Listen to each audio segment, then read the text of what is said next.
Welcome to the hähnel Modus 600RT Speedlight. In this video, I'm going to speak about the Custom Functions menu.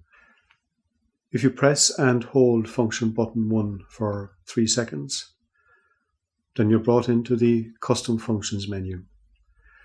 These are various parameters which you can set for how the Speedlight will behave across all of its different operating modes. On the top right corner, you can see that it's running version 1.3 of the firmware. The first option which I have available to me is meters or feet. In its normal display, the Modus has a scale on the bottom which shows the effective flash range in any given setup. The scale at the moment is graduated in meters, but if I want, I could switch that to feet by pressing the set button, and one rotation of the dial brings me to feet. Normally I would use meters, so I set it back to that. I press set button again to lock my selection. If I scroll down 1 using the dial, the next item I can set is APO, Automatic Power Off. This has two possibilities, on and off.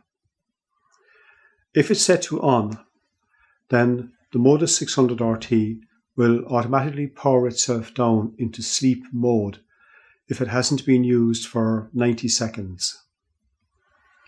If it's set to off, then the automatic power sleep function is disabled and the Modus will keep itself switched on permanently. I'm going to set that to on again. Next function down is FEB-ACL. This stands for Flash Exposure Bracketing Automatic Cancel. Now, first thing to bear in mind here is this function is not available in the Nikon version of the Speedlight because it doesn't apply. I'm using the Canon version here as an example, so this will not be in the Nikon version.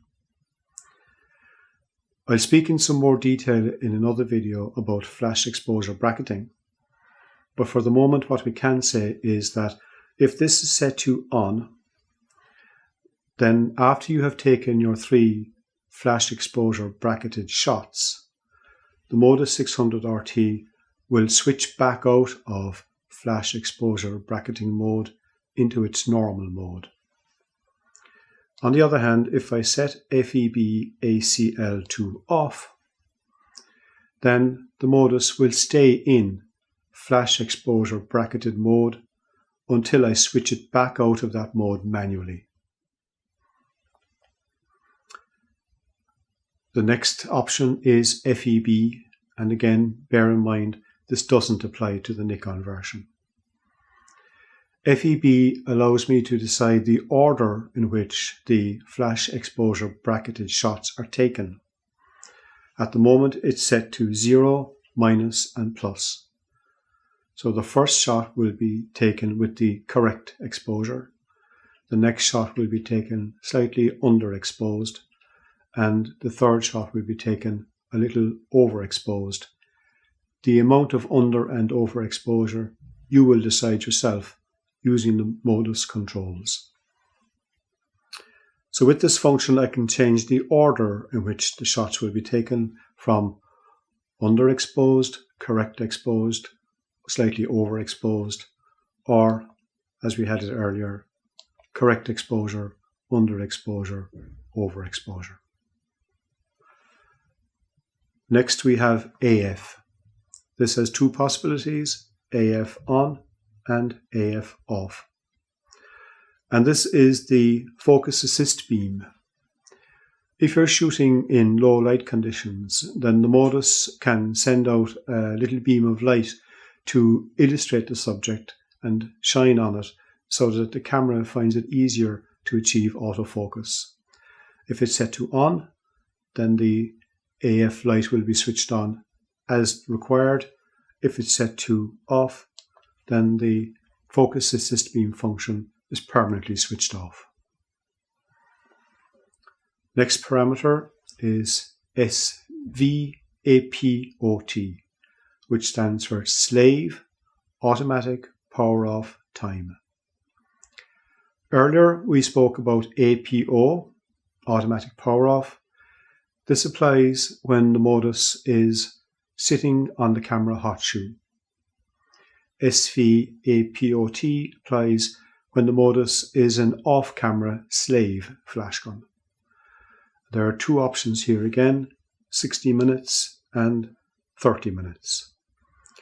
So these are the time values after which the slave will go into sleep mode if it hasn't been used for 60 minutes or 30 minutes as you have selected. Next we have beep. If this is set to on, then you will see on the main screen for the modus a little loudspeaker symbol will switch on, and in this case the Modus 600RT will give a little audible beep every time it's ready to fire again. So as an example, I'll take a shot here and you can hear the beep sound almost immediately. This is because, as we spoke about in earlier videos, we're using lithium-ion batteries which give really quick cycle times and really quick recharge times. So I'm ready to shoot again almost instantaneously with this particular setup for the modus. The next item which I can change is light, and this determines how the backlight for the LCD on the modus will work. I've got three options. I can have it permanently on. I can have it set to a 12-second timeout so that if the modus hasn't been used for 12 seconds, the backlight will shut down. Or I can set it to permanently off. I like to have it on myself, so I'm going to set it back to that. And the final item which I can change is the LCD contrast. This is on a numeric scale going up to 9 and down to a minimum of 0. I normally set it mid-range at about 5. So now we've seen all the different parameters which can be set using the custom functions menu. And just to bear in mind again that the details of this menu can vary a little from model to model. When you're in the custom functions menu, you also have the option here using the left button to select clear. If you press and hold this for about 3 seconds again, you'll see OK appear quickly on the display. And in this case, you have set all the different functions back to their factory default settings. When you have set everything up as you want it to be in the CFN menu, press the return button and you're back to the normal modus display. So for more details on how to get the best from your hähnel Modus 600RT, check out some of the other videos in this series.